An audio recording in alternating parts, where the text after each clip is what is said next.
Welcome to the Pooch Parenting Podcast, a podcast for parents with dogs. I'm Michelle Stern, a certified professional dog trainer, mom, and former teacher. Living with kids and dogs at the same time can feel like a circus. I know because I lived it too. Join us as we interview a variety of experts and parents to discuss topics that will make parenting with dogs easier, safer, and less chaotic. Also, you can love living with your dog again. I'll always keep it real, which might even mean that you hear the messiness of life in the background on occasion, but at least you know you're not alone. Today's episode with Bonnie Dimmick talks about one of the most popular questions I get from parents who are really worried about barking dogs interrupting the sleep of their kids, toddlers, and babies. We talk about how to help our children sleep better and sleep through the barking so that we can all feel better rested as a family. I'm really glad that you're here. Thank you, Michelle. I'm really excited to be here. Thank you. So everybody, today is sort of the $1 billion episode because we're going to be addressing one of the topics that is gold for parents, which is sleep. So in addition to obviously the fact that we feel sleep deprived, I remember back when my kids were little and I was in a constant state of stress because I was worrying that naps would be cut short by any little thing like the dog barking. And so Bonnie and I are going to talk about how to help our kids sleep and nap better, kids of any age, not just babies, and also how to help them sleep through things like the sound of our dog barking, or how to teach them to fall back asleep if they should be disturbed. So stick with us. This is going to be super valuable and help you sort of live a less stressed out life, as far as I can tell.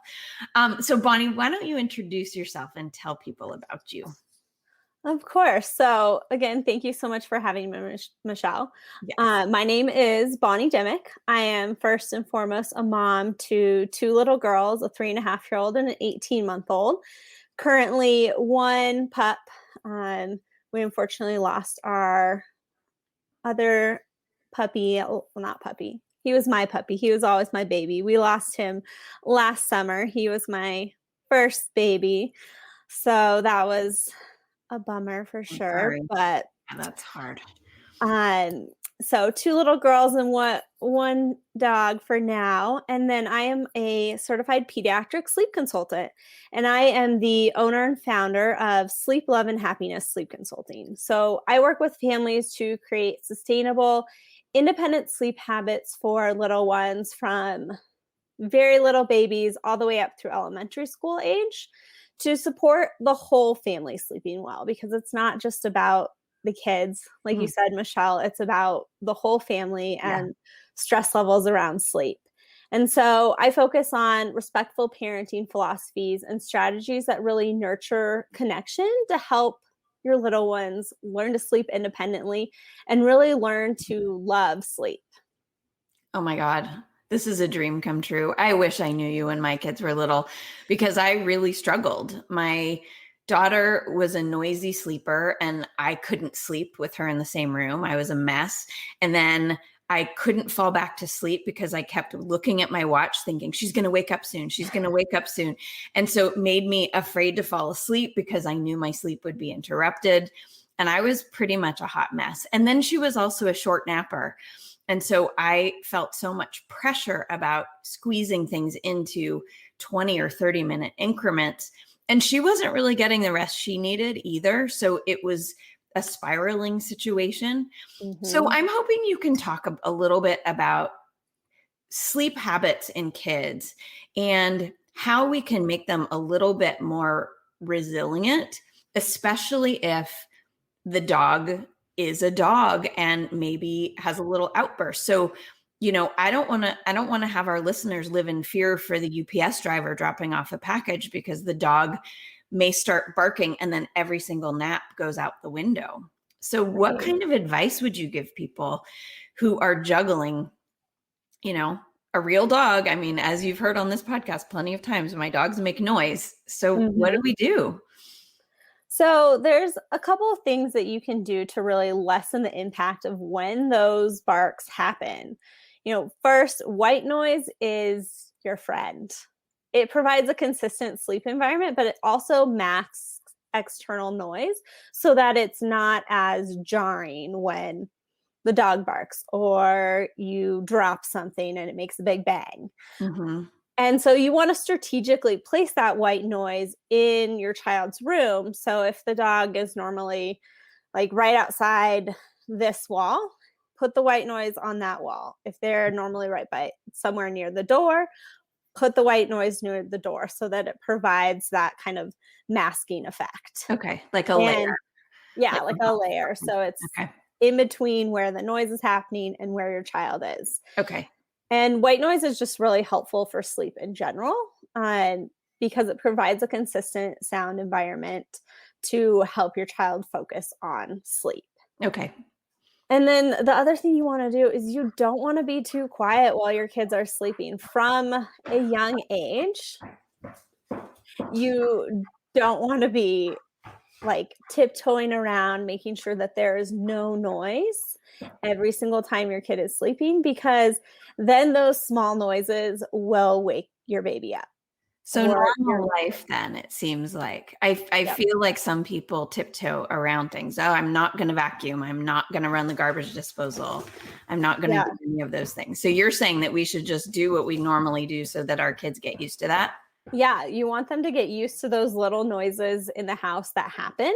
Okay. And so, something falls or you get ice out of the ice maker or you vacuum or you run the garbage disposal, so that those are normal noises that are happening.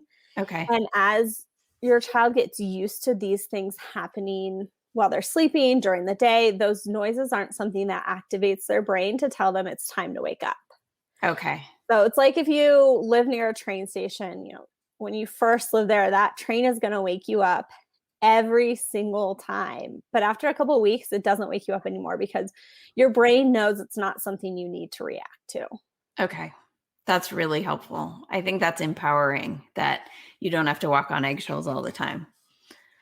Yeah, walking on eggshells, that tiptoeing around actually makes it harder for everybody because then that's what your child is used to and that's what you have to do So the all one the tricky time. thing about dog barking is that it often comes out of nowhere. It Mhm. appears to. It doesn't really, but it appears to. So it's not on a consistent basis where, Mhm. like the clock in the town square goes off predictably at certain times, or the train maybe has a certain schedule. So Mhm. how would you encourage parents to help kids be resilient for sounds that come sort of spontaneously as opposed to predictably? So, one thing I tell parents to do is not make a big deal about it when your dog barks during the day. If your dog barks and you're like, shh, be quiet, stop barking, then your child gets the message, I need to be like really activated by that noise. Ah, But if they just bark and you're like, that's normal dog behavior, and that comes sporadically, unpredictably during the day, mhm, then when they're sleeping, their brain's going to be like, it's something that happens. right. But one of the biggest things is helping your child be able to fall back asleep on their own if they do get woken up or they get partially woken up. And Okay. so that's what I do with families when I work with them one-on-one is help their children learn how to fall asleep on their own. Okay. So I like to think of falling asleep as a journey. You go from wide awake through deeper and deeper levels of drowsiness until you're all the way asleep. And if your child needs help rocking, pacifier, back rubbing, you laying with them for part or all of that journey to sleep, if they wake up, they're not going to know how to get back to sleep again. So you have to help them learn how to do that entire journey. And there's lots of different ways to do that, Okay. depending on your child's age, development, comfort level for your family. It all really depends on each family and what works for you, what you feel comfortable being consistent with. Right. Yeah, I know there's a lot of debate in this world of like, and I see it in the dog world too. Sort of the cry it out concept, and there's a lot of discussion about how crying it out can teach a dog or a child that you're not listening to how they feel, and that the difference between wants and needs, and we have to be sure that we're actually meeting the needs of the creature. I Mhm. say creature because it's just all encompassing. Um, Yes.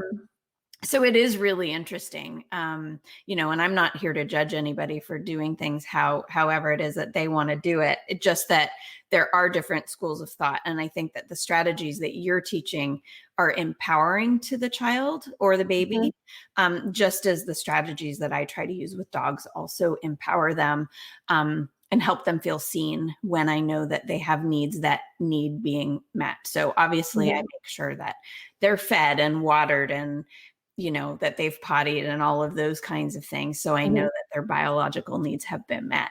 But I also don't necessarily think that just letting them work it out on their own is the best solution. So, can you just give us a couple of examples? So, let's say you've got a toddler, okay? Okay. Because the toddler parent is the one who probably needs just a break, right? Oh, So, yes. you're maybe less like physically exhausted where you're not in pain from the lack of sleep anymore, but you may be feeling like you're going to lose your marbles if you don't get a break. And so these nap times are crucial for your sanity. So Yes. what are maybe just walk us through some basic strategies of how you can help a toddler learn to rest better, Mhm. so that even if they're not necessarily sleeping, that maybe quiet time is still good because you still get the break that you need to be the best parent that you can be. Absolutely. So, yeah, like you said, there's a lot of controversy and different schools of thought on sleep, and you can help your children sleep through cry it out. I don't judge if parents do that. That's not something that I do in my practice. Mhm, Um, but especially for toddlers, it's really helping them feel connected to you when they're separating for sleep or even just quiet time. They're separating mhm. because our toddlers are practicing their independence all day long. And sleep is a vulnerable process. And so we want to help them feel connected, emotionally taken care of in order to be able to rest and really get that good quality of sleep.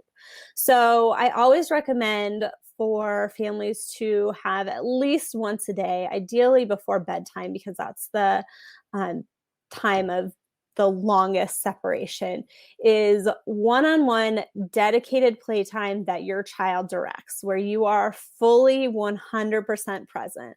Leave your phone out of it, leave the to-do list in your head, stop thinking about the dishes, all of those Put things. the dog on the other side of a barrier so you can really focus on your child, right? Yes. So Yeah, you're not trying to, negotiate yeah, what's happening with the dog and your exactly. child wanting to pet the dog and the dog not being so sure about it. That's one that we've Yeah, been dealing with at my house with my 18-month-old. She yeah, loves to pet the dog and he only likes some of that. yes.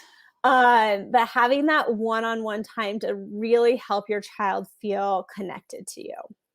For things like nap time, especially with toddlers as they are starting to assert their independence, they will be more easily able to fight back against nap time. So you want to drop the pressure of sleep.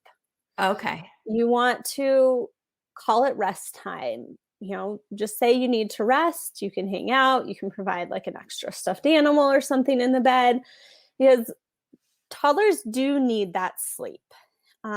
Kids typically don't drop their naps until somewhere between ages 3 and 5.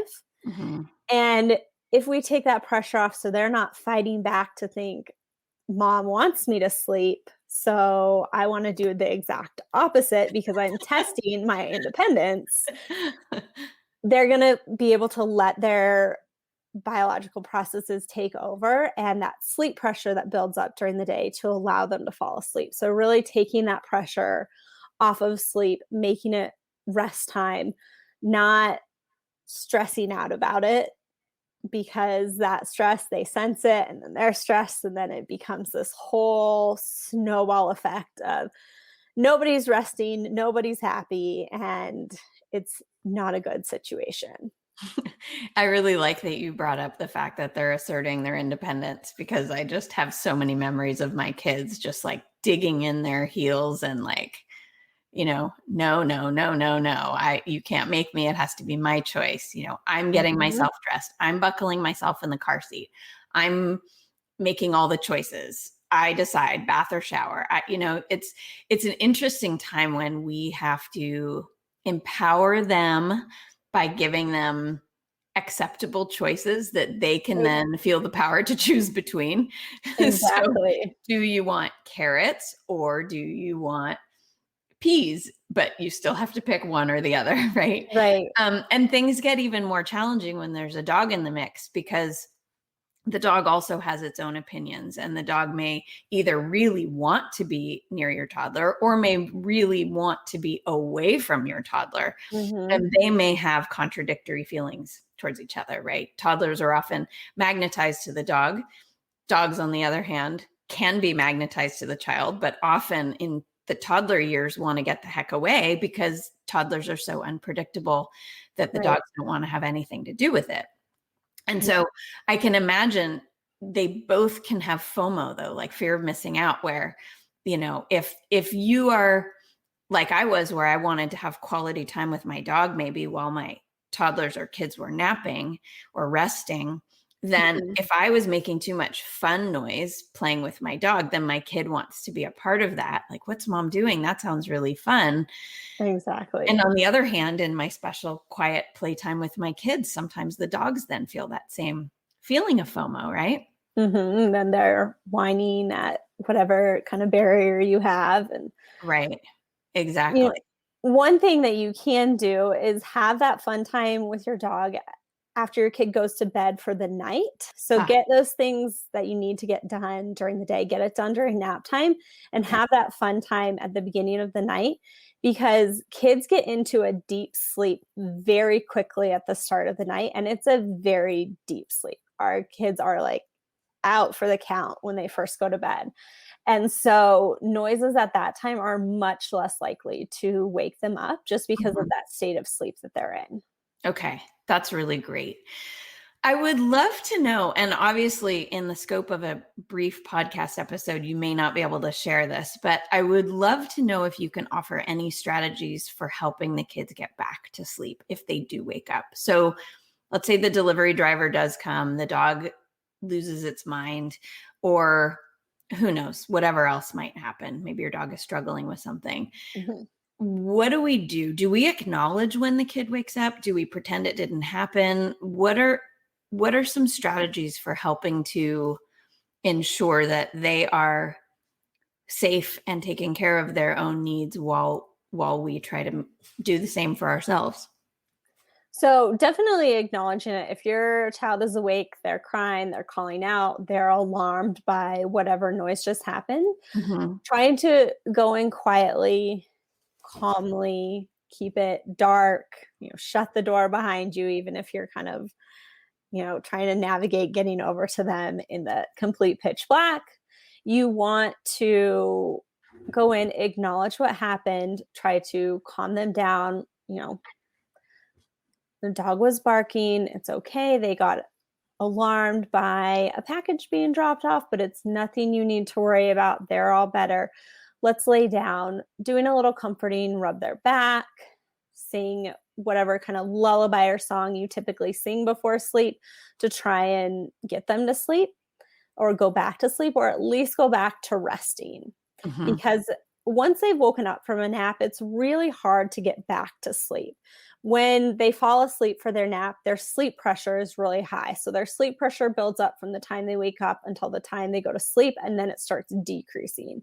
And once their sleep pressure has been decreasing, it can be really hard to get back to sleep at nap time because we don't have our circadian rhythm, that body clock Ah, telling us it's sleep time. yes. And so, really trying to be quiet, calm, and even if they don't go back to sleep, really trying to enforce that rest period, Okay. and, getting them calm and leaving them and say, It'll be time to get up soon. I'll be back to get you up. Rest, hug your teddy bear. You can sing a song to your teddy bear, giving them specific things that they can do Mhm. while they're resting can really help, because it's not always reasonable to assume that they'll go back to sleep, just because that might feel really hard in their bodies as their sleep pressure has gone down. Okay. So just because they have woken up doesn't mean that you need to assume that rest time is over.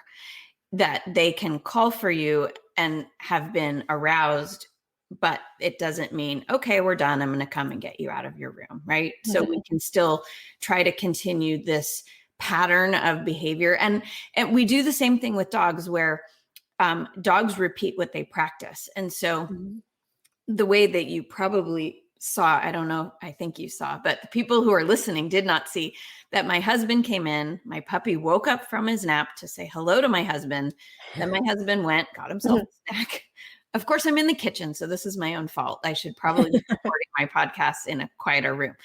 But luckily and miraculously, my puppy did go back into his bed afterwards. I wasn't sure if that would happen. And I feel like with our kids, the same thing can be true, that if we go in and soothe them and then encourage them to maintain rest time, as opposed to practicing this pattern of being startled awake means nap is over, right? Then they Mhm. will continue to practice. Okay, this is the routine. Every time I wake up doesn't mean sleep time is over. It just means I was disrupted a little bit, but then I can go back. Does that make sense? Or can you see those Yep, parallels there? absolutely. Because, yeah, and especially it's really important going in calmly, peacefully, to really comfort them, remind them everything's okay. It's still rest time. And Mhm. this is especially for toddlers. Because if you go in and you're stressed out and you're mad at the dog, they're going to be like, "Ooh, I'm awake now." Yeah, there's Because different they're going to energy. play off of those emotions. Right. And would you say, I like that you mentioned the circadian rhythms, that during the day, it's not necessarily natural for the body to want to sleep because it's not dark, it's not nighttime.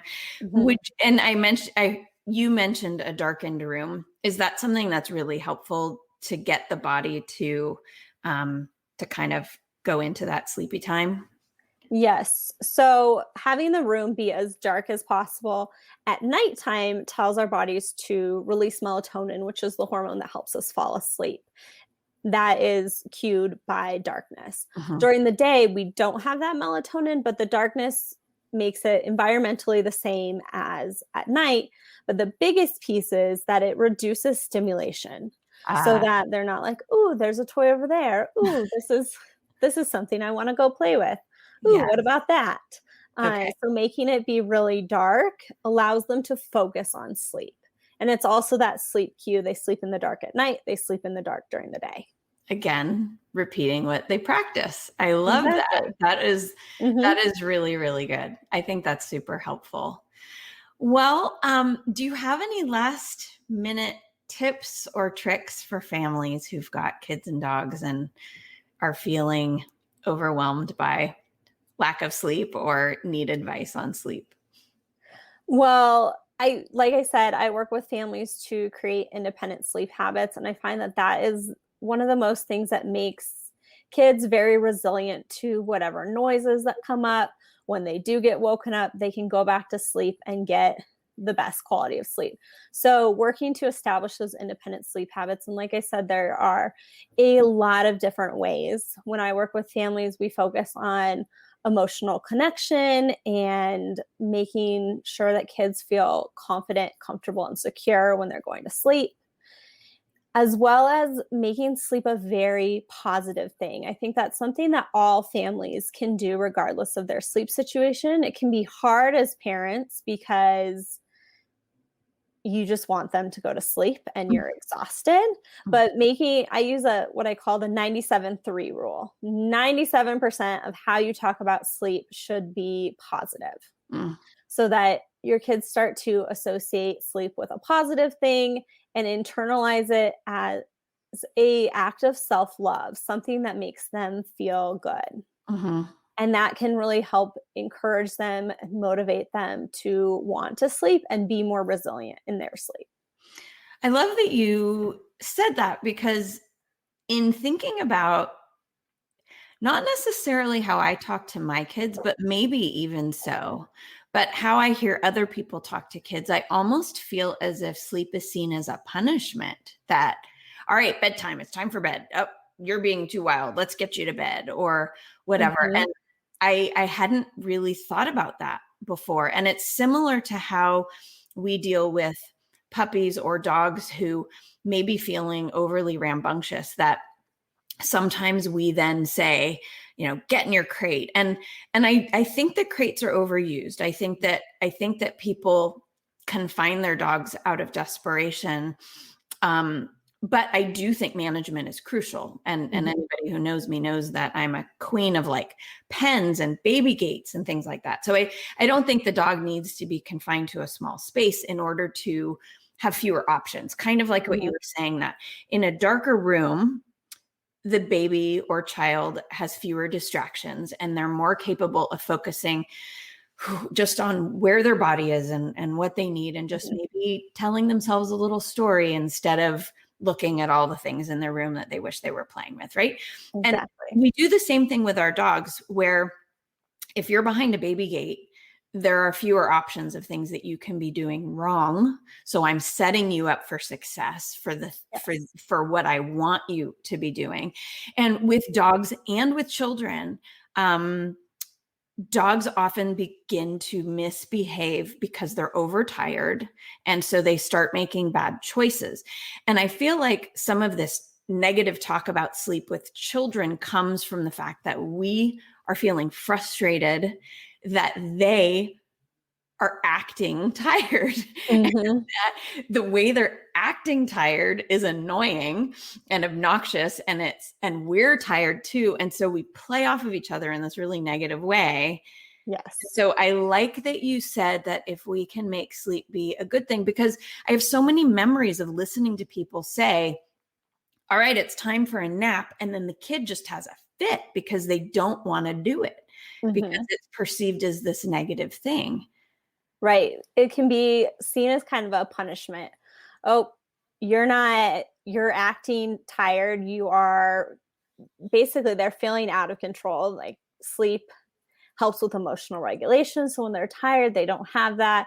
And oh, you're doing this. Now it's time to go to bed. It can feel like a punishment as opposed to I can tell you're feeling sleepy and it's making you feel like you can't control what you're doing.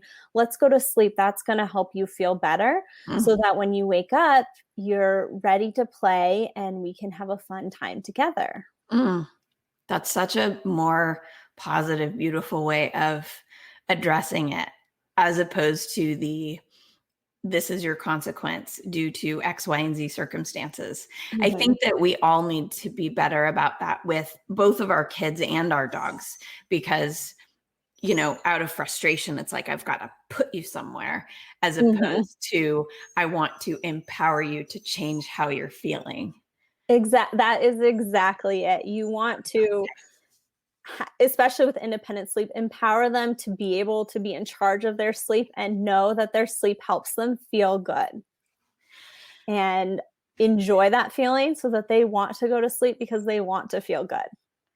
That's so good. That's a perfect place to end it. I feel like it is ending on a really uplifting note. Why don't you tell everybody where they can find you to learn more about how to do this? So you can find me on my website. My website is sleep, love, and happiness, all spelled out.com. Or you can find me on Instagram and Facebook at sleep, love, and happiness. Thank you so much. I'm going to include those in the show notes on the Pooch Parenting website. So if anybody would like to find Bonnie, you will get some links for doing that. Bonnie, thank you so much. I think this is so helpful. Parents are going to love this episode. Oh, well, I am so happy to have been here and been able to talk with you, Michelle, and Thank share you. with parents. Thank you. All right. Talk soon. Thank you.